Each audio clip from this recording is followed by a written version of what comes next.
இன்றைக்கி கேட்ரிங்கில் என்ன டிஃபன் காலையிலன்னு பார்க்கலாம். எப்பவும் போல் தேங்காய் சட்னி,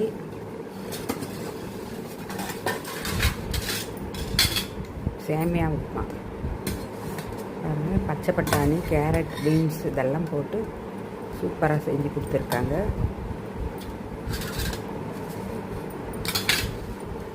வெங்காய சாம்பார்,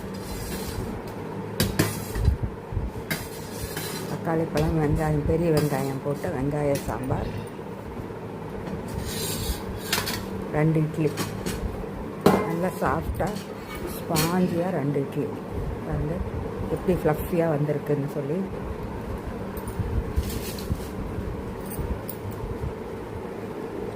கரெக்டாக டைம் 9லேருந்து 9:15லேருந்து 9:30க்குள்ளார கொடுத்துட்றாங்க. டேஸ்ட்டும் ரொம்ப சூப்பராக இருக்கும். வீட்டு சமையல் மாதிரியே தான். இதோட விலை வந்து 60 ரூபா. Half tiffin. அதே ஃபுல் டிஃபன் வேணும்னா 100 ரூபா. நாங்கள் ஆஃப் டிஃபன் போதுன்னு சொல்லி ஆஃப் டிஃபன் வாங்கிக்கிறோம். இதுதான் இதோட டேஸ்ட்டு. வயசானவங்க சாப்பிட்ற மாதிரி அளவான உப்பு, காரம் எல்லாமே போட்டு ரொம்ப சுவையாக செஞ்சு கொடுப்பாங்க. உங்கள் ஃபீட்பேக்கை கமெண்ட் பாக்ஸில் போடுங்க ஃப்ரெண்ட்ஸ். By by.